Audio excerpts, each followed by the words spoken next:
الحمد لله نحمده ونستعينه ونستغفره ونؤمن به ونتوكل عليه ونعوذ بالله من شرور أنفسنا ومن سيئات أعمالنا من يهد الله فلا مضل له ومن يضلله فلا هادي له وأشهد أن لا إله إلا الله وحده لا شريك له وأشهد أن محمدًا عبده ورسوله الذي أرسله بالحق بشيرا ونذيرا وداعيا إلى الله بإذنه وسراجا منيرا فقد قال الله تعالى في كلام المجيد والفرقان الحميد أعوذ بالله من الشيطان الرجيم بسم الله الرحمن الرحيم إن هذا القرآن يقص على بني إسرائيل أكثر الذي هم فيه يختلفون আলহামদুলিল্লাহ। আল্লাহ পাক সূরা নামলের মধ্যে তিনি বললেন, ইন্না হাযাল কুরআন ইয়াকুসসু আলা বানি ইসরাইল, আমি বনি ইসরাইলের মতভেদকৃত বিষয়গুলি আমি কোরআনের মধ্যে বর্ণনা করে দিয়েছি। সুতরাং বনি ইসরাইলদের উপরে আল্লাহ রাব্বুল আলামিন অনেক নাজ নিয়ামত দিয়েছিলেন। সুবহানাল্লাহ, সুবহানাল্লাহ। লক্ষ্য করুন কীরকম নিয়ামত তাদেরকে দিয়েছিলেন। ওই সময় বনি ইসরাইল যারা ছিল তারা কিন্তু ইহুদি ছিল, আর বর্তমানে যারা ইহুদি, যারা নাসারা, তারা কিন্তু বনি ইসরাইল নয়। রাসূল সাল্লাল্লাহু আলাইহি ওয়াসাল্লামের আগমনের মাধ্যমে যখনই তারা রাসূলকে নবী হিসেবে গ্রহণ করতে পারে নাই, কোরআনকে ঐশী বাণী হিসেবে গ্রহণ করতে পারে নাই, তখন তারা কাফিরে পরিণত হয়ে গেছে। এরা কিন্তু এখন আর বনি ইসরাইল নাই। যদিও বলে থাকে নিজেদেরকে আমরা বনি ইসরাইল, কিন্তু নয়, ওরা মানসুখ হয়ে গেছে। যখন এই কোরআন অবতীর্ণ হয়েছে তখন পূর্বেকার হুকুম আহকাম কি বাতিল হয়ে গেছে। কোরআন যেটাকে সত্যায়ন করে রেখেছে সেটা ঠিক আছে। বুঝতে পারছেন? আল্লাহ তাআলা আমাদের সকলকে হেফাজত করুন, আমিন। ওদের উপর যে নিয়ামতগুলি আল্লাহ দিয়েছিলেন তন্মধ্যে একটি নিয়ামত, মেঘ দ্বারা ওদেরকে আল্লাহ রাব্বুল আলামিন ছায়া দিতেন। সেই তিহ প্রান্তরে যেখানে নাই কোনো গাছপালা, ছায়ার মতো প্রখর রৌদ্রের ছায়া যে গ্রহণ করবে এই রকম কোনো গাছপালা ছিল না। আল্লাহ রাব্বুল আলামিন উপরে মেঘ দিয়ে তাদেরকে ছায়া করছিলেন, কিন্তু তারা না শুকরিয়া করেছে। এটার আমি আলোচনা করতে যাব না।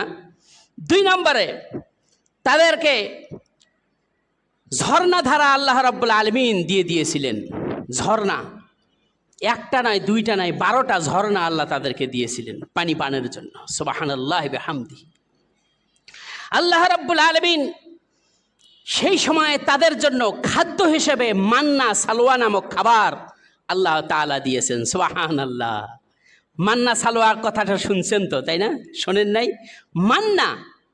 মান্না হলো আপনার শোভে সাদিকের পর থেকে সূর্য উদয় হওয়ার আগ মুহূর্ত পর্যন্ত শিশিরের মতো অনেক পড়তো গাছের পাতা এবং ঘাসের উপর এগুলো পড়তো বিন্দু বিন্দু আকারে, এবং মধুর থেকে বেশি মিষ্টি ছিল। সুবহানাল্লাহ।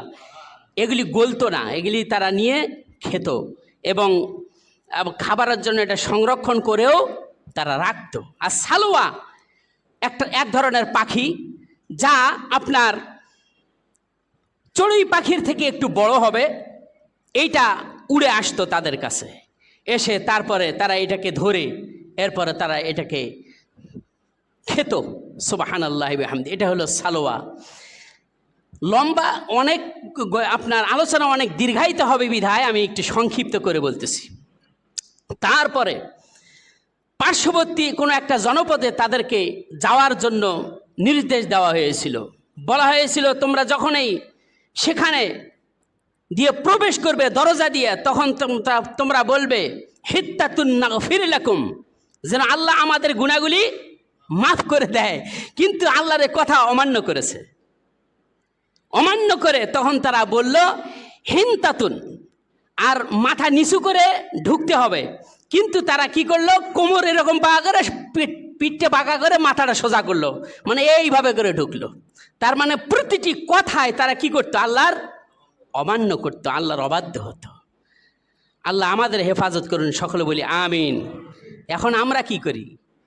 আল্লাহ বলছেন আকিমুস সালাত, সালাত কায়েম করো, অথচ আমরা সালাত পড়ি না। আজকে শুক্রবারের দিন আসছি সালাত আদায় করার জন্য, 5 ওয়াক্ত নামাজে এত লোকের কোনো খবর নেই। আহা, তাহলে আমরা কি তাদের থেকে কোন অংশে কম আছি? আহা, একটু খেয়াল করবেন, বিষয়গুলি বুঝার চেষ্টা করবেন। তাদেরকে হারাম খাদ্য গ্রহণ করতে নিষেধ করা হয়েছে, এখনো মানুষ হারাম খায়। মিথ্যা কথা তাদেরকে বলতে নিষেধ করা হয়েছিল, এখনো মানুষ মিথ্যা কথা বলে কিনা কোন। সুদ খেতে তখনই নিষেধ করা হয়েছে, এখনো মানুষ ঘরে ঘরে সুদ খাচ্ছে, খায় না? তারপরে আছে সুদের নামে কিস্তি, কিস্তিতে টাকা তোলে। সুদ রন্ধে রন্ধে ঢুকে গেছে মানুষের শিরায় উপশিরায় ঢুকছে, ঠিক কিনা কর? আল্লাহ আমাদের হেফাজত করুন, সকলে বলি আমিন। আল্লাহ রাব্বুল আলামিন বনি ইসরাইলদেরকে এ ব্যাপারে তিনি বলছেন যে বনি ইসরাইলরা স্মরণ করো আল্লাহ রাব্বুল আলামিন তোমাদেরকে কি রকম নিয়ামত দিয়েছিলেন, এই নিয়ামতগুলি একটু স্মরণ করো। এ কথা বলে আল্লাহ পাক তিনি বলছেন, ইয়া বানি ইসরাঈল যকুরু নি'মাতি আল্লাতী আন'আমতু আলাইকুম ওয়া আন্নী ফাদ্দালতুকুম আলাল আলামিন। আল্লাহ রাব্বুল আলামিন তিনি বলছেন, হে বনি ইসরাঈলগণ, তোমরা স্মরণ করো তোমাদের প্রতি যখন আল্লাহ রাব্বুল আলামিন নিয়ামতগুলি দিয়েছিলেন, এই নিয়ামতগুলি তোমরা স্মরণ করো। আর আরেকটা নিয়ামত দিয়েছিলেন, ওয়া আন্নী ফাদ্দালতুকুম আলাল আলামিন, এবং সারা বিশ্ববাসীর মধ্যে তোমাদেরকে শ্রেষ্ঠত্ব করে দিয়েছিলেন। তোমাদের সকলকে শ্রেষ্ঠত্ব দান করছিলেন সারা বিশ্ববাসীর মধ্যে। এই শ্রেষ্ঠত্ব আমাদের নবী মুহাম্মদ সাল্লাল্লাহু আলাইহি ওয়াসাল্লাম থেকে বেশি নয়, বুঝতে পারছেন? আমাদের নবী মুহাম্মদ সাল্লাল্লাহু আলাইহি ওয়াসাল্লামের উম্মতের থেকে বেশি নয়। মুহাম্মদ সাল্লাল্লাহু আলাইহি ওয়াসাল্লামের উম্মতের মর্যাদা কী রকম, কোরআন হাদিস পড়ুন, জানুন, শিখুন, বুঝুন। রাসূল সাল্লাল্লাহু আলাইহি ওয়াসাল্লামের উপরে আল্লাহ পাক উম্মতে মুহাম্মদী ব্যাপারে আয়াত নাজিল করলেন, উম্মাতাও ওয়াসাতা। সুবহানাল্লাহ, মধ্যবর্তী উম্মত হিসেবে আল্লাহ রাব্বুল আলামিন মুহাম্মদ সাল্লাল্লাহু আলাইহি ওয়াসাল্লামের উম্মতকে নির্ধারণ করেছেন। সুবহানাল্লাহ, সুবহানাল্লাহ। এই জন্যই রাসূল সাল্লাল্লাহু আলাইহি ওয়াসাল্লাম তিনি বলছেন, একবার উমরের কাছে তাওরাতের একটা পাতা ছিল, তিনি এটা পড়তেছিলেন। রাসূল সাল্লাল্লাহু আলাইহি ওয়াসাল্লাম উমরকে তাওরাতের পাতা পড়তে দেখে তারপরে তিনি উমর তখন রাসূলের চেহারা মোবারকে দেখলেন যে চেহারা লাল হয়ে গেছে রাগে। আল্লাহ রাসূল বললেন, উমর, মূসা যদি জীবিত থাকতো তাহলে মূসা আমার উম্মত হয়ে যেত। সুবহানাল্লাহ। আমার উম্মত না হয়ে সে আর পারতো না, সে আমার উম্মতের অন্তর্ভুক্ত হতো যদি জীবিত থাকতো। আর আমি উপস্থিত থাকাকালীন অবস্থায় তাওরাতের পাতা পড়ো, বুঝতে পারছেন? তাহলে উম্মতের মর্যাদাটা কী রকম এটা খেয়াল করতে হবে। আল্লাহ রাব্বুল আলামিন তাদেরকে এত সম্মানী করেছেন কেন? আল্লাহ রাব্বুল আলামিন সূরা মায়েদার মধ্যে তিনি বলছেন, وَإِذْ قَالَ مُوسَى لِقَوْمِهِ يَا قَوْمِ اذْكُرُوا نِعْمَةَ اللَّهِ عَلَيْكُمْ। মুসা তার সম্প্রদায়কে বললেন, হে আমার সম্প্রদায়, শোনো, আল্লাহ রাব্বুল আলামিন তোমাদের উপরে যে নিয়ামত দান করেছিলেন, সেই নিয়ামতের মধ্যে থেকে ইয জাআলা ফীকুম আম্বিয়া, তোমাদের মধ্য থেকে অনেক নবী রাসূল আল্লাহ রাব্বুল আলামিন দুনিয়াতে পাঠিয়েছেন। সুবহানাল্লাহ, সুবহান। বনি ইসরাইলের মধ্যে সব থেকে বেশি নবী এসেছে। ওই জন্যে আমি আগে বলেছি, ইব্রাহিম আলাইহিস সালাম তিনি ছিলেন নবী এবং রাসূল, এবং তার ঔরসে ইসহাক, ইসহাকের ঔরসে ইয়াকুব, ইয়াকুবের পরে ইউসুফ, এরপরে তারপরে খালি নবী আসতেই ছিল। মুসা আলাইহিস সালাম, হারুন আলাইহিস সালাম, দাউদ আলাইহিস সালাম, সুলাইমান আলাইহিস সালাম, এইভাবে অনেক নবী তার বংশে এসেছিল। এই জন্য আল্লাহ বলছেন ইয জাআলা ফীকুম আম্বিয়া, তোমাদের বংশে আল্লাহ রাব্বুল আলামিন বহু নবী পাঠিয়েছেন। এতেই শেষ নয়, ওয়াজআলা লাকুম মুলুকা, আর তোমাদেরকে রাজত্বও আল্লাহ দিয়েছিলেন। সুবহানাল্লাহ। দেখুন না, হযরতে দাউদ আলাইহিস সালাম তিনি বিশ্ব শাসন করেছেন সেই সময়। হযরত সুলাইমান আলাইহিস সালাম তিনি সেই সময় বিশ্ব শাসন করেছেন। সুবহানাল্লাহ। সুলাইমান আলাইহিস সালামের অনুগামী করে দিয়েছেন আল্লাহ বাতাসকে, তিনি পশু পাখির ভাষা বুঝতেন। সুবহানাল্লাহ। যে যত জিন আছে সমস্ত জিন তার আয়ত্তে, এইরকম রাজত্ব তার ছিল। সুবহানাল্লাহ, সুবহানাল্লাহ। এমনকি গর্তের পিপিলিকার ভাষা তিনি বুঝতেন। এই রকম রাজত্ব কি আর কেউ পেয়েছে? কিন্তু নবী সাল্লাল্লাহু আলাইহি ওয়াসাল্লামকে ওই সমস্ত নবীদেরকে যা দেওয়া হয়েছে সমস্ত কিছু একখানে করে মুহাম্মদ সাল্লাল্লাহু আলাইহি ওয়াসাল্লামকে তাই দিয়েছেন। সুবহানাল্লাহ। আমার নবীর সাথে হরিণ কথা বলেছে। একবার নবী মুহাম্মদ সাল্লাল্লাহু আলাইহি ওয়াসাল্লাম তিনি আসেন সাহাবাদের মাঝে, এক হরিণ দূর থেকে এসে তাকে সিজদা করলো। সুবহানাল্লাহ। একটা উট এসেছে, উট এসে তাকে কি যেন বলল। আল্লাহ রাসূল সাল্লাল্লাহু আলাইহি ওয়াসাল্লাম উটের মালিককে ডাকলেন। উটের মালিককে ডাকার পরে বললেন, তুমি তোমার উটকে খাবার কম দাও, কাজ বেশি করে নাও। এই উট তোমার ব্যাপারে অভিযোগ করেছে। সুবহানাল্লাহ। হযরত সুলাইমান আলাইহিস সালাম তিনি পশু পাখির পিপিলিকার ভাষা বুঝতেন, আল্লাহ রাসূল তিনি বুঝতেন না। এই উট তার সাথে কথা বলেছে। সুবহানাল্লাহ, সুবহানাল্লাহ। আল্লাহ রাসূলের ইশারায় চাঁদ দ্বিখণ্ডিত হয়ে দুই পাহাড়ে পড়ে গেছে। সুবহানাল্লাহ। রাসূল সাল্লাল্লাহু আলাইহি ওয়াসাল্লামের মর্যাদা কিরকম ছিল আমরা তার উম্মত দাবি করি, অথচ তার কথা আমরা পুঙ্খানুপুঙ্খে মানতে পারি না। আহা, এর জন্য আফসোস। আল্লাহ রাব্বুল আলামিন তিনি বলছেন, বনি ইসরাইলরা স্মরণ করো, তোমাদের মধ্যে আমি অগণিত, তোমাদের মধ্যে আমি অনেক নবী রাসূল প্রেরণ করেছি, তোমাদের মধ্যে অনেককে আমি রাজত্ব দান করেছি। ওয়া আতাকুম মা লাম ইউতা আহাদাম মিনাল আলামিন, তোমাদেরকে আমি এমন কিছু বস্তু দিয়েছিলাম যে পৃথিবীর এই জগতে ওই রকম কাউকে আমি দান করি নাই। সুবহানাল্লাহ। আল্লাহ পাক এই রকম করে তাদেরকে অনেক নিয়ামত দিয়েছেন এবং তাদেরকে কি করেছেন? মর্যাদা সম্পন্ন করেছেন। কিন্তু তারা এই নিয়ামতগুলি শুকরিয়া আদায় করে নাই। একটা ঘটনার মাধ্যমে আসি। বনি ইসরাইলরা বেশিরভাগ অবাধ্যতা এবং দুষ্টামি এবং একগুঁয়েমির উপরে তারা থাকত। বেশিরভাগই একগুঁয়েমির উপরে ইহুদিরা সব সময় থাকতো। এখন পর্যন্ত একগুঁয়েমির উপর আছে না? আছে কি না? এখন একবার একটা ঘটনার মধ্যে আসি। তাদের উচিত ছিল যে আল্লাহ তাআলার হুকুম আহকাম পাওয়া মাত্রই এটা আমল করা, কিন্তু তারা না করে সেখানে তারা প্রশ্নবিদ্ধ হতো এবং তাদের অভ্যাস ছিল যে এ ব্যাপারে কিছু প্রশ্ন করবে, বেশি বেশি প্রশ্ন করবে, কলা কৌশল দেখাবে, এটা পালন না করার। বুঝতে পারছেন? যেমন ধরেন, বনি ইসরাইলের মধ্যে একজন ধনাঢ্য ব্যক্তি, সে ছিল বন্ধা, তার ছেলে মেয়ে কোনো সন্তান সন্ততি ছিল না।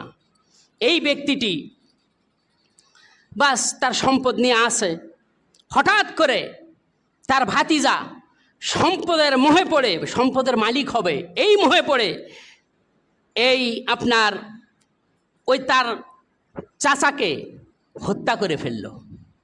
ভাতিজা চাচাকে কি করলো? হত্যা করে ফেলল। হত্যা করে ফেলার পরে রাতের বেলা এই লাশ কি করলো? আর একজনের বাড়ির দরজার কাছে নিয়ে রেখে আসলো। সকালবেলা গিয়া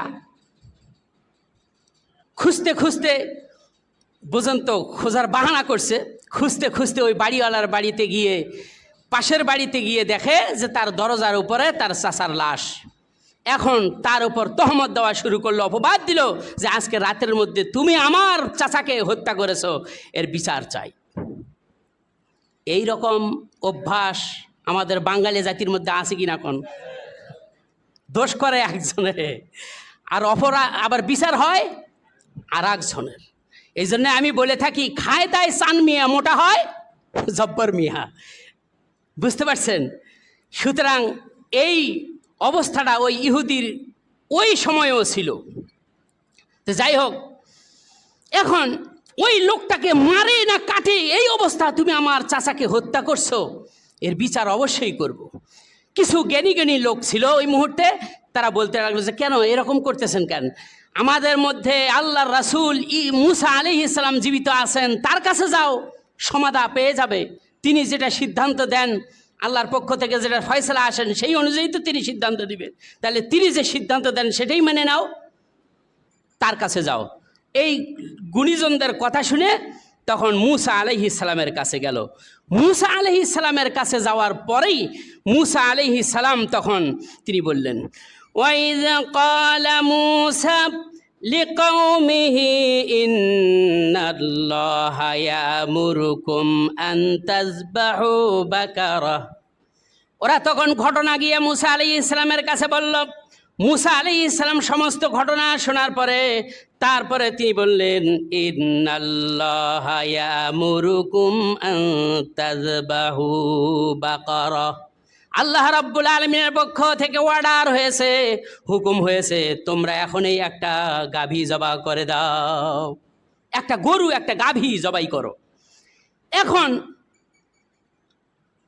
ভাতিজা বলতেছে, মানে হত্যাকারীর ভাতিজা বলতেছে, নিহত ব্যক্তির ভাতিজা বলতেছে, আমরা চাইলাম আপনার কাছে একটা বিচার চাইতে আসলাম, আর আপনি কিনা বলতেছেন গরু জবাই করতে। এটা কেমন হলো? আল্লাহর রাসূল যিনি কথা বলেন, তিনি কি নিজের মন মতলবি কথা বলেন না আল্লাহর অর্ডারে কথা বলেন? আল্লাহর অর্ডারে কথা বলেন। কিন্তু এর মধ্যে কী মহত্ব সেটা বোঝে নাই, বা বুঝলেও ওই নির্দেশটা তারা পালন করবে না, টালবাহানা শুরু করেছে। তখন উত্তরে কি বলল? আল্লাহ পাক কোরআনে কোট করলেন। আল্লাহ রাব্বুল আলামিন তিনি বলছেন, ক্বালু আতাত্তাখিযুনা হুজুয়া। মুসা আলাইহিস সালামের এই নির্দেশ পাওয়ার পরে তখন তারা বলল, ও মুসা, আপনি কি আমাদের সাথে উপহাস করতেছেন নাকি, খেল তামাশা করতেছেন নাকি? আমরা চাইলাম একটা, আর আপনি আর একটা কাজ করতে বললেন, এটা কখনো হতে পারে না। তখন মুসা আলাইহিস সালাম এইভাবে করে তিনি তাদেরকে যে নির্দেশ দিলেন, এই নির্দেশটা তারা অমান্য করল। অমান্য করেই ক্ষান্ত হলো না। তখন তারা বুঝতে পারলো যে মুসা যে কথা বললেন, এই কথা তো তিনি তার আন্দাজ মতো বলেন নাই, এটা আল্লাহর পক্ষ থেকে অর্ডার অনুযায়ী তিনি বলেছেন। সুতরাং তারা তখন মুসাকে বলতে লাগলো, মুসা, ঠিক আছে, যে গরু আপনি জবাই করতে বলেছেন, আমরা তা জবাই করব। এখন গরুটি কেমন হবে সে সম্পর্কে আমাদেরকে একটু ধারণা দিন। গরুটা কেমন হবে এ ব্যাপারে আপনি একটু ধারণা দিন। قالوا ادع لنا ربك يبين لنا ما هي। সম্প্রদায়ের লোক বলল যে মুসা, তোমার রবের কাছে প্রার্থনা করো, গরুটির ধারণা, গরুটি সম্পর্কে আমাদেরকে যেন আল্লাহ রাব্বুল আলামিন ধারণা দেন। গরুটির আকার, আকৃতি, রং, সুরত এটা কেমন হবে সে ব্যাপারে যেন তিনি বর্ণনা করেন। এই কথা বলার সাথে সাথে তিনি আল্লাহর কাছে প্রার্থনা করলেন, আর আল্লাহ রাব্বুল আলামিন তখন তার ফয়সালা তিনি করে দিলেন।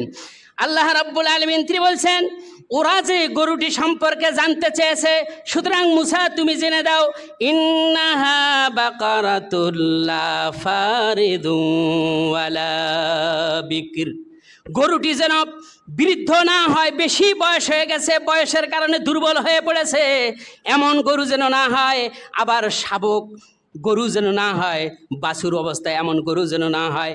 এই দুয়ের মধ্যবর্তী আল্লাহ পাক তিনি বলছেন আওয়ানুম বাইনা যালিক, এই দুয়ের মধ্যবর্তী বয়সের যেন গরুটা হয়। সুতরাং ফাফআলু মা তুমারুন, এখন তোমাদেরকে বলা হলো তাড়াতাড়ি কাজটা করো, সমাধা করো, জবাই করো। ওরা চিন্তা করলো এই কাজটাও তারা করবে না, অমান্য করবে, এই জন্য টালবাহানা করে তখন তারা বলতে লাগলো যে মুসা ঠিক আছে, গরুটার রংটা কেমন হবে সেটা তো আল্লাহ বলল না, গরুটার রংটা কেমন হবে এটা যদি বলতো একটু ভালো হতো, এটা তো আল্লাহ বলেন নাই। তো এখন মুসা আলাইহিস সালাম আবার আল্লাহর কাছে প্রার্থনা করলেন। আল্লাহ রাব্বুল আলামিন তখন তার রঙের কথা তিনি বললেন। আল্লাহ রাব্বুল আলামিন তিনি বলছেন ইন্নাহা বাকারাতুন সাফরাউ ফাকিউল লাউনুহা তাসাররুন নাজিরিন।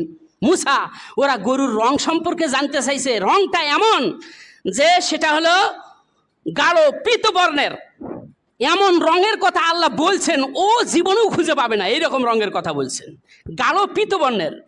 কাতাদা রহমতুল্লাহ আলাইহি তিনি এই আয়াতের ব্যাখ্যা করতে গিয়ে রঙের কথা তিনি বললেন যেটা এমন রং যে সূর্যের আলোর মতো যেন চমক দিয়ে ওঠে, যার কারণে আল্লাহ পাক তিনি বলছেন তাসাররুন নাজিরিন, দর্শক যেন দেখে চমকে ওঠে। সুবহানাল্লাহ, এত সুন্দর গরু, এইরকম যেন দর্শকদের চোখ কেড়ে নেওয়ার মতো এইরকম রং যেন হয়। এখন ওই যে মাঝামাঝি বয়স আবার রঙও গাঢ় পীত বর্ণের গরু খোঁজা শুরু করে দিল। খুঁজতে খুঁজতে এখন আবার চিন্তা করছে না এটা মানা যাবে না, আরও একটু কৌশল অবলম্বন করা শুরু করলো। কৌশল অবলম্বন করতে করতে তখন তারা বলতে লাগলো যে আহারে মুসা, গরুটি এখন কীরকম, চিকন না মোটা না পাতলা, এটা কেমন হবে, এই ধরনের একটা সাইজের কথা আপনি বলুন। তখন এই কথাটা তখন তারা বলতে লাগলো। আল্লাহ রাব্বুল আলামিন সঙ্গে সঙ্গে তাদের কথার উত্তর দিলেন ইন্নাহা বাকারাতুল লা যালুলুন তুসিরুল আরদা ওয়ালা তাসকিল হারস, গরুটি এমন হবে যে লা জালুলুন, গরুটি সুস্থ সবল নিখুঁত হতে হবে, আর ওয়ালা তুসিরুল আরদা, যার মাধ্যমে লাঙ্গল জোয়াল দিয়ে যে জমি চাষ করে এইরকম চাষাবাদ করা হয় নাই এমন গরু হতে হবে। দেখুন না, আপনারা যেহেতু চাষাবাদ করেছেন জানেন যে গরুর ঘাড়ের উপর যখন জোয়াল রাখা হয়, জোয়ালের ঘর্ষণে ঘর্ষণে কি হয়, ঘা হয়ে যায় না? তো সুতরাং আল্লাহ পাক বললেন যে এমন গরু যার মধ্যে কোনো খুঁত নাই, নিখুঁত এবং সবল সুস্থ রোগা নয়, আর ওয়াতাসকিল হারসা, সেই সময়ে জমিতে পানি দেওয়ার জন্য পানি সেচ করতো গরু দিয়া। সুবহানাল্লাহ, এইরকম পানিও সেচ করা হয় নাই এমন গরু লাগবে। এতেই শেষ নয়, আল্লাহ পাক তিনি বলছেন মুসাল্লামাতুল লা শিয়াতান ফিহা, এমন রং, এক রঙের অন্য রং মিশ্রিত আছে এরকম চলবে না। বিভিন্ন রঙের পাওয়া যায় না, একই গরুর মধ্যে সাদা, লাল, আবার কালো, এরকম আছে কি না কন? এইরকম বিভিন্ন রং মিশ্রিত হবে না, এইরকম গরু লাগবে। তো যাই হোক, খুঁজতে খুঁজতে তারা গরু পেয়ে গেল। তখন মুসা আলাইহিস সালাম তিনি বললেন ক্বালুল আনা জিতা বিল হাক্কি, ওরা মুসাকে বলতে লাগলো যে মুসা এখন তুমি সঠিক কথা বলছো। তার মানে আমরা হলে কি বলতাম যে লাইনে আসছো। তো ওরা মুসাকে বললো যে মুসা এখন তুমি সঠিক কথাটা বলছো, ঠিক আছে। ইতিমধ্যে গরু খোঁজা শুরু করে দিল। গরুটি যে তথ্যগুলি দেওয়া হয়েছে, গরুটি সম্পর্কে যে বর্ণনা দেওয়া হয়েছে, এই বর্ণনাগুলো মাথায় রেখে তারা তখন অনুসন্ধান করতে শুরু করলো। অনুসন্ধান করতে করতে এক পর্যায়ে তালাশ করতে করতে গরুটি পেয়ে গেল এমন একজন ব্যক্তির বাড়িতে। ওই রকম গরু আর কোথাও পাওয়া যাবে না, দ্বিতীয় একটা গরু ওই রকম নাই। এইভাবে তারা গরুটি পেয়ে গেল। গরুটি পাওয়ার পরে তখন তারা গরুটির দরদাম করা শুরু করলো। গরু তো নিতে হবে আরেকজনের কাছ থেকে, এখন দরদাম তো লাগবে। বেচারা খুব দুর্বল, গরিব শ্রেণীর লোক। আল্লাহ রাব্বুল আলামিন ওখানে একটা ব্যবস্থা করে দিয়েছেন, সুবহানাল্লাহ। ওই ব্যক্তিটি গরুর দাম চাইলো, এই গরুতে যত বড় চামড়া আছে, চামড়া ভর্তি স্বর্ণ না দেওয়া পর্যন্ত আমি গরু দেব না। এইদিকে আল্লাহর অর্ডার, গরু জবাই করতে হবে, আর এখানে গরুর দাম এত চড়া, চামড়া ভর্তি স্বর্ণ লাগবে। নিরুপায়, আল্লাহর অর্ডার, ফয়সালা মানতে হবে। তখন নিরুপায় হয়ে গরুটি স্বর্ণ ভর্তি চামড়া ভর্তি স্বর্ণ দিয়েই তারপরে গরুটি তারা নিল। নেওয়ার পরে এরপরে আল্লাহ রাব্বুল আলামিন মুসার প্রতি হুকুম দিয়ে দিলেন, ফাযাবাহুহা ওয়া মা কাদু ইয়াফআলুন। আল্লাহ রাব্বুল আলামিন বলছেন এই আয়াতের মধ্যে, ফাযাবাহুহা, গরুটি নিয়ে এসে জবাই করে ফেললো, যদিও তাদের ইচ্ছা ছিল না। অনিচ্ছাকৃতভাবে এরা কি করলো, শেষ পর্যন্ত জবাই করলো। আমাদের মধ্যে এমনও কিছু লোক আছে, কিছু আমল করতে গেলে ইচ্ছা করে না, কিন্তু অনিচ্ছাকৃতভাবে আল্লাহর অর্ডার, কিন্তু সেই আমল করে। এই খাসলত আছে কি না? কন আছে। আর আমরা বাঙালি দেখুন না, যদি কোনো জিনিসের চাহিদা একটু বাড়ে তাহলে ওইটার যে দাম আকাশচুম্বী, ঠিক কিনা কন? গেছে রমজান মাসে, যে রমজান মাস কয়েকদিন আগেই গেল, এই রমজান মাসে লেবুর দাম কত ছিল, তরমুজের দাম কত ছিল, শশার দাম কত ছিল। যার যেটা চাহিদা বেশি তখন সেটা খুব চড়া দামি বিক্রি করে, ঠিক কিনা কন? এদের অবস্থা ওই ইহুদিদের মতোই হয়েছে, ঠিক কিনা কন? যেখানে যেখানে আপনার চাহিদা বেশি সেখানে আপনাকে ঠ্যাক দিয়ে কেমনে টাকা অর্জন করবে, বাঙালির বুদ্ধি জানা আছে, ঠিক কিনা কন? আল্লাহ আমাদের হেফাজত করুন, সকলে বলি আমিন। তারপরে জবা করলো।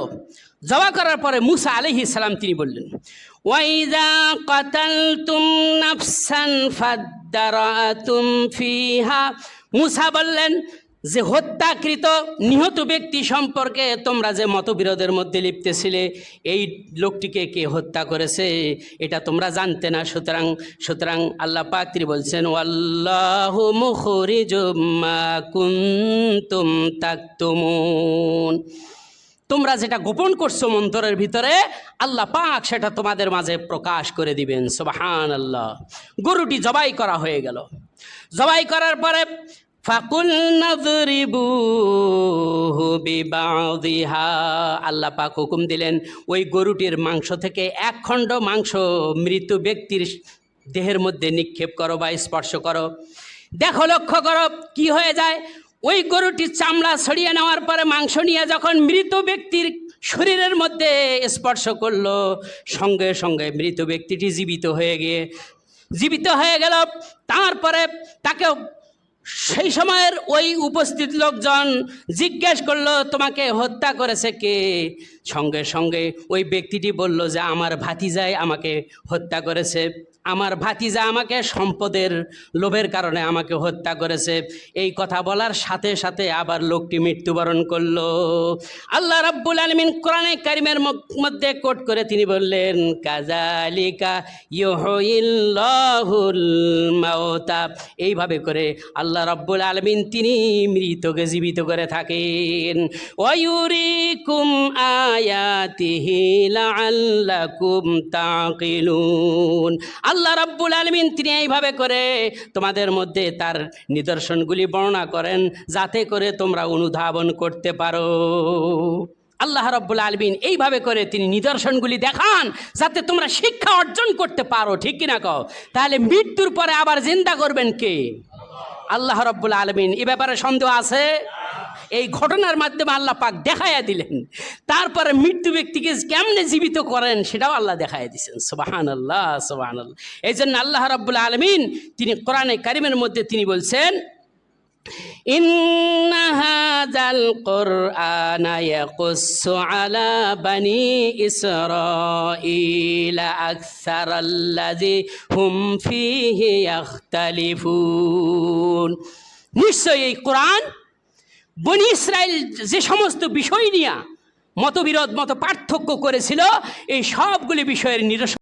আল্লাহ তাআলা বনি ইসরাইল সম্পর্কে অনেক আলোচনা করেছেন। বনি ইসরাইল নামে একটা সূরাই আল্লাহ অবতীর্ণ করেছেন, নাম তার বনি ইসরাইল। আছে না সূরা? আছে। বনি ইসরাইল ইসরাইলের বংশধর। বনি ইসরাইল ইসরাইলের বংশধর। ইসরাইল কে, তার বংশধর কারা, এটা আমাদের জানা দরকার আছে না? ইনশাআল্লাহ একটু মনোযোগ দিবেন। হযরতে ইব্রাহিম আলাইহিস সালাম তিনি যখন পৃথিবীতে এসেছিলেন তখন তিনি সর্বপ্রথম মুসলিম ওই সময়। তারপরে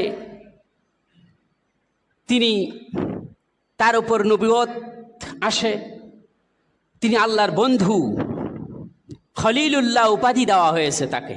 সুবহানাল্লাহি ওয়া বিহামদিহি। তিনি তাওহীদের দাওয়াত দিয়েছিলেন মানুষদেরকে। তিনি বিবাহ শাদী করেছেন। তার দুইটি স্ত্রী ছিল। প্রথম স্ত্রী ছিল সারা, দ্বিতীয় স্ত্রী ছিল হাজেরা। দ্বিতীয় স্ত্রীর ঘরে জন্মেছিল ইসমাইল আলাইহিস সালাম, আর প্রথম স্ত্রীর ঘরে জন্মেছিল ইসহাক আলাইহিস সালাম। ইসহাক আলাইহিস সালামের ছেলে ইয়াকুব আলাইহিস সালাম।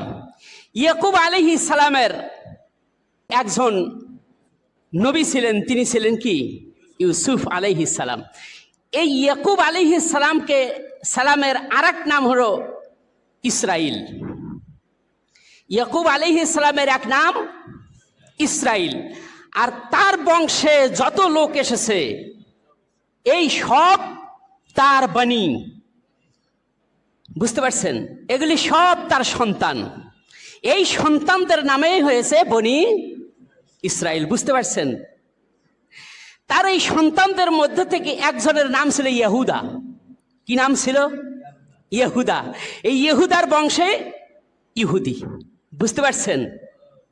বুঝতে পার নবীদের আগমন ঘটেছিল। সুবহানাল্লাহ। এই কথাগুলি আমি আপনাদের সামনে কোরআনের আলোকে একটি একটি করে তুলে ধরবো ইনশাআল্লাহ। যদিও অনেক কথা, কিন্তু স্বল্প সময়ের মধ্যে আমি আপনাদের সামনে মোট কথাটা উল্লেখ করব ইনশাআল্লাহ। আল্লাহ রাব্বুল আলামিন তাদের কথা, তাদের বর্ণনা, তাদের আমল, তাদের আকীদা, তাদের ঘটনা সম্বলিত জিনিসগুলি, যেগুলি জিনিস নিয়ে তারা মতানৈক্য মত পার্থক্য সৃষ্টি করেছে। যেমন ইহুদিরা উজাইর আলাইহিস সালামকে আল্লাহর পুত্র বলেছে, খ্রিস্টানরা ঈসা আলাইহিস সালামকে আল্লাহর পুত্র বলেছে। নাউজুবিল্লাহ বলেন। এই যে এগুলি বলছে, আল্লাহর সাথে শরীক করেছে, এগুলির মতভেদ মত পার্থক্য আল্লাহ কোরআনে নিরসন করে দিয়েছেন, বর্ণনা করেছেন। তাদের এই কথাগুলি ভুল, আল্লাহর প্রতি তারা অপবাদ দিয়েছে। 2 নম্বর, তাদের উপরে যে সমস্ত নিয়ামতগুলি আল্লাহ দিয়েছিলেন, নিয়ামতগুলির ব্যাপারে কোরআন সুন্দরভাবে বর্ণনা করেছে, পাই টু পাই বর্ণনা করেছে। সুবহানাল্লাহি ওয়া বিহামদিহি। যে সমস্ত বিষয় নিয়ে তাদের মতভেদ মত পার্থক্য ছিল, তন্মধ্যে একটা ছিল ঈসা আলাইহিস সালামের ব্যাপারে, উজাইর আলাইহিস সালামের ব্যাপারে। এগুলির মতভেদ মত পার্থক্য নিরসন করেছেন। এমনকি একটি দিন, ছুটির দিন নির্ধারিত সম্পর্কে এইটার মধ্যেও যে একটা মতভেদ মত পার্থক্য ছিল, সেটাও আল্লাহ নিরসন করে দিয়েছেন। আল্লাহ রাব্বুল আলামিন সেই কথাটি তিনি কোরআনে বলছেন। আল্লাহ তাআলা তিনি কোরআনের মধ্যে সূরা নামলের ভিতরে তিনি বলছেন, ইন্না হাযাল কুরআনা ইয়াকুসসু আলা বানি ইসরাঈল বাল আকসারাল্লাযী হুম ফীহি ইখতালিফুন। আল্লাহ পাক তিনি বলছেন, নিশ্চয়ই এই কোরআন, এই কিতাব আল্লাহ যেটা মুহাম্মদ সাল্লাল্লাহু আলাইহি ওয়াসাল্লামের উপর অবতীর্ণ করেছেন, এই কিতাবটার ব্যাপারে আল্লাহ বলছেন যে এই কিতাবটি বানি ইসরাইলরা যে সমস্ত বিষয় নিয়ে মতভেদ মত পার্থক্য সৃষ্টি করেছিল এগুলির সব নিরসন করেছে। এই কথাগুলি বর্ণনা করে এই কোরআনুল কারীম। সুবহানাল্লাহ। আমরা কি এই কোরআন অবতীর্ণ হওয়ার আগে মুসার কাহিনী সম্পর্কে জানতে পারতাম? লুতের কাহিনী সম্পর্কে জানতে পারতাম? নূহের কাহিনী সম্পর্কে আমরা কি জানতে পারতাম? ইউসুফের কাহিনী সম্পর্কে আমরা জানতে পারতাম? পারতাম না। কিন্তু কোরআন অবতীর্ণ হওয়ার মাধ্যমে আল্লাহ রাব্বুল আলামিন আমাদেরকে এই সমস্ত ঘটনাগুলি জানিয়ে দিয়েছেন। সুবহানাল্লাহ। সুতরাং এই কোরআন হলো ওই সমস্ত কিতাবগুলির সত্যায়ন করে থাকে। সুবহানাল্লাহ। ওই সমস্ত কিতাবগুলির সত্যায়ন করে থাকে। আল্লাহ পাক এই কথাটি সূরা আলে ইমরানের মধ্যে তিনি এইভাবে করে বলছেন, আলিফ লাম মিম আল্লাহু লা ইলাহা ইল্লা হুয়াল হাইয়ুল কাইয়্যুম নাজ্জালা আলাইকাল কিতাবা বিল হাক্কি মুসাদ্দিকাল লিমা বাইনা ইয়াদাইহি ওয়া আনজালাত তাওরাতা ওয়াল ইনজিল। আল্লাহ পাক তিনি বলছেন, আলিফ লাম মিম, এগুলিকে হরফুল মুকাত্তাআত বলা হয়। এগুলির অর্থ সম্পর্কে একমাত্র আল্লাহই ভালো জানেন। আল্লাহু লা ইলাহা ইল্লা হুয়াল হাইয়ুল কাইয়্যুম, তিনি আল্লাহ রাব্বুল আলামিন, চিরঞ্জীব চিরসত্তা, যার ক্ষয় নাই, তিনি চিরঞ্জীব, যার কোনো মৃত্যু নাই। সুবহানাল্লাহ। তিনি সর্বাবস্থায় তিনি থাকবেন, তিনি ছিলেন এবং তিনি আছেন। সুবহানাল্লাহি ওয়া বিহামদিহি। সুতরাং আল্লাহ বলছেন, নাজ্জালা আলাইকাল কিতাব, নবী আপনার প্রতি যে কিতাব আমি অবতীর্ণ করেছি, বিল হাক্কি, সত্য সহকারে অবতীর্ণ করেছি, আর মুসাদ্দিকাল লিমা বাইনা ইয়াদাইহি, আর এই কোরআন পূর্বের কিতাবগুলির সত্যায়ন করে থাকে। ওই সমস্ত কিতাবে কি কি বর্ণনা ছিল এ সব কিছু বর্ণনা করে এবং ওই কিতাবগুলিও এই কিতাবেরও সত্যায়ন করে। সুবহানাল্লাহি বিহামদি। ভবিষ্যতে যে মুহাম্মদ সাল্লাল্লাহু আলাইহি সাল্লামের উপরে একটা কিতাব আসবে, সেই কিতাবেরও সংবাদ ওই কিতাবগুলিতে দেওয়া হয়েছে। সুতরাং সেগুলি পূর্বের কিতাবগুলির মধ্যে দুইটি কিতাবের কথা এখানে উল্লেখ করা হয়েছে, ও আনজালাত তাওরাতা ওয়াল ইনজিল, তাওরাত এবং ইনজিল অবতীর্ণ করেছি। সুবহানাল্লাহ। তাওরাত কার উপর অবতীর্ণ হয়েছে? মুসা আলাইহিস সালামের উপর। আর ইনজিল কার উপর? ঈসা আলাইহিস সালামের উপর। সুবহানাল্লাহি ওয়া বিহামদিহি। ওই কিতাবগুলি আমি সেই সময় অবতীর্ণ করেছিলাম, ওই সময় ওই কিতাবগুলিতে যে শরীয়ত দিয়েছিলাম, ওই সমস্ত লোকদের উপর শরীয়ত নির্ধারণ করে আমি কিতাব অবতীর্ণ করে দিয়েছিলাম। ওই কিতাবগুলির মাধ্যমে মিন কাবলু হুদাল লিন্নাস, কোরআন অবতীর্ণের পূর্বে তাওরাত এবং ইনজিল নামক যে কিতাবগুলি আমি দিয়েছিলাম, এই কিতাবের মাধ্যমে মানুষদেরকে হেদায়েতের পথ দেখাতো। সুবহানাল্লাহ। কোরআন যেরকম মানুষদেরকে হেদায়েতের রাস্তা দেখায়, তাওরাত ইনজিল জাব্বুর এগুলোও কি সেই সময় মানুষদেরকে হেদায়েতের পথ দেখাতো। সুবহানাল্লাহি ওয়া বিহামদিহি। আল্লাহ পাক তিনি বলছেন, ওয়া আনজালাল ফুরকান, ও নবী আপনার প্রতি আমি ফুরকান, হক বাতিল, সত্য মিথ্যা, জায়েজ নাজায়েজ, হালাল হারাম, এই সবগুলির মধ্যে তাওহীদ শিরক, এই সবগুলির মধ্যে একটা মীমাংসাকারী কিতাব আপনার প্রতি অবতীর্ণ করেছি। সুবহানাল্লাহ, সুবহানাল্লাহ। সুতরাং এই কিতাবের ব্যাপারে যারা অবিশ্বাস করবে, ইন্নাল্লাযীনা কাফারু বিআয়াতিল্লাহি লাহুম আযাবুন শাদীদ, নিশ্চয়ই যারা আল্লাহর নিদর্শনাবলীর ব্যাপারে অস্বীকার করবে তাদের জন্য রয়েছে যন্ত্রণাদায়ক শাস্তি। আল্লাহ পাক এ সংবাদ দিয়ে দিলেন, যারা আল্লাহর নিদর্শনগুলিকে অস্বীকার করবে, আল্লাহর আয়াত, আল্লাহর নিদর্শন, আল্লাহর এই কিতাবকে অস্বীকার করবে, মানবে না। মুখে বলে মানি, মুখে বলে মানব, কিন্তু অন্তরে তা মানে না। আল্লাহ বলছেন লাহুম আযাবুন শাদীদ, ওর জন্য আমি যন্ত্রণাদায়ক কঠিন শাস্তি আমি রেখে দিয়েছি। আল্লাহু আজিজুন যুনতিকাম, আর জেনে রাখো আল্লাহ পরাক্রমশালী এবং তিনি প্রতিশোধ গ্রহণকারী। আল্লাহ পাক এখানে এই কোরআন সম্পর্কে জানিয়ে দিলেন, এই কোরআনটি পূর্বের কিতাবগুলির সত্যায়ন করে থাকে। সুতরাং এই কথাটি আল্লাহ তাআলা তিনি সুন্দর করে বলছেন, পূর্বের কিতাবের সত্যায়ন করে। পূর্বে যে কিতাবগুলি দেওয়া হয়েছে, তাওরাত, ইনজিল, এই কিতাবগুলি তাদের হেফাজতে ছিল, ওই কিতাবের ধারক বাহক ছিল। যেরকম কোরআনের আলেম আছে না, কোরআনের আলেম আছে, আছে। আমরা কথা বলতেছি কিসের থেকে? কোরআন থেকে। তাহলে ওই সময় ওই তাওরাতের এবং ইনজিলেরও পণ্ডিত ছিল, ওদেরও আলেম ছিল, ওইটারও আলেম ছিল। কিন্তু আল্লাহ রাব্বুল আলামিন তাওরাত এবং ইনজিলের রক্ষণাবেক্ষণকারী ওদের হাতে তুলে দিয়েছিলেন, যে ঠিক আছে তোমরা এই কিতাবগুলির রক্ষণাবেক্ষণ করো। এই রক্ষণাবেক্ষণ করতে গিয়ে তখন তারা ওই কিতাবগুলির মধ্যে আল্লাহ যেটা জায়েজ করেছেন সেটা তারা নাজায়েজ করেছে, আল্লাহ যেটা হালাল করেছেন সেটা তারা হারাম করে দিয়েছে, নিজের ইচ্ছা মতো রদবদল করেছে। ঠিক কিনা কন? এই যে বর্তমানে আমরা একটা জিনিস দেখতে পাচ্ছি সংসদ অধিবেশনে, দেখুন না, ৭২-এর একটা সংবিধান, তারপরের আর একটা সংবিধান, এগুলি নিয়ে সংস্কার যার যার ইচ্ছা মতো রদবদল করে, করে কিনা কন? করে না? কিন্তু আল্লাহ পাক যে কোরআন আমাদের উপর অবতীর্ণ করছেন, এর মধ্যে কোনো রদবদল আছে? কেউ করতে পারছে? কোনো আলেম একটা জের, একটা জবর, একটা পেশ, আয়াত তো দূরের কথা, একটা জবর জের পেশেরও পরিবর্তন করতে পারে নাই, কিন্তু ওরা সেটা করছিল। কেননা ওদেরকে এই রক্ষণাবেক্ষণের দায়িত্ব আল্লাহ দিয়েছিলেন। আল্লাহ পাক এ কথাটা তিনি সূরা মায়েদার ৪৪ নম্বর আয়াতে তিনি বলছেন।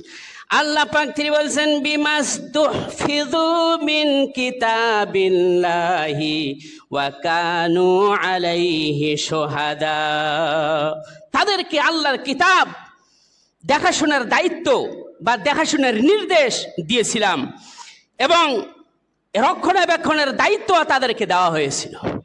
এই দায়িত্ব পাওয়ার পরে তারা তাওরাত এবং ইনজিলের অবস্থাটা কি করল? আল্লাহ পাক তিনি কোরআনের আরেক আয়াতের মধ্যে তিনি বলছেন, আল্লাহ তাআলা তিনি বলছেন, ইউহাররিফুনাল কালিমা মিন বাদি মাওয়াদিহি, তখন আল্লাহ রাব্বুল আলামিনের যে হুকুম আহকামগুলি ছিল, এই হুকুম আহকামগুলি তারা সেখান থেকে পরিবর্তন করে ফেলল। আল্লাহর কথাগুলিকে তারা কি করলো? পরিবর্তন করলো তার নির্দিষ্ট জায়গা থেকে। বুঝতে পারছেন? তার মানে নিজের ইচ্ছা মতো রদবদল করেছে। ওই কিতাবগুলির এই দশা করে ছাড়ছে, যার কারণে আজকে বর্তমানে কোনো অরিজিনাল তাওরাত, বর্তমানে কোনো অরিজিনাল ইনজিল আপনি পাবেন না, যেহেতু এগুলি পরিবর্তন রদ বদল করে ফেলেছে। সেই সময়ে আল্লাহ পাক এই কথা আজকে 1400 বছর আগে রাসূলের উপর আয়াত নাজিল করে তিনি জানিয়ে দিচ্ছেন সারা বিশ্ববাসীকে। এখন যদি কোনো ব্যক্তি, কোনো খ্রিস্টান ধর্মাবলম্বী আপনাকে একটা ইনজিল কিতাব দেয়, তা আপনি সেটাকে গ্রহণ করে এটাকে বিশ্বাস করতে পারবেন না। বুঝতে পারছেন? এটাকে কখনো গ্রহণ করবেন না, যেহেতু এটা মূল কিতাব নয়, তা পরিবর্তন করে ফেলছে। যদি কেউ তাওরাত দেয় কোনো ইহুদি, তাহলে বুঝতে হবে এটা পরিবর্তিত, এটা কোনো মূল কিতাব নয়, এটা তাদের বানানো কিতাব। বুঝতে পারছেন? এটা সাবধান করে আল্লাহ তাআলা দিচ্ছেন। কিন্তু কোরআনের ব্যাপারে আল্লাহ পাক এর নিজের হেফাজতের দায়িত্ব তিনি নিজেই নিয়েছেন। সুবহানাল্লাহ। কোরআন আল্লাহর বাণী, এর হেফাজতের দায়িত্ব আল্লাহ নিজেই নিয়েছেন, যার কারণে আজ পর্যন্ত, কিয়ামত পর্যন্ত, সেই রাসূলের আমল থেকে শুরু করে আজ পর্যন্ত এবং পরে কিয়ামত পর্যন্ত কেউ এর রদবদল করতে পারবে না। আল্লাহ পাক সে কথাটা কোরআনের মধ্যে তিনি বলছেন, ইন্না নাহনু নাযালনা যিকরা ওয়া ইন্না লাহু লাহাফিজুন। ও সারা বিশ্ববাসীরা শোনো, নিশ্চয়ই আমি এই কিতাব, এই উপদেশমূলক কিতাব আমি আল্লাহ রব্বুল আলামিন অবতীর্ণ করেছি, আর আমি আল্লাহ তাআলা নিজেই এর হেফাজতকারী। সুবহানাল্লাহ, সুবহান।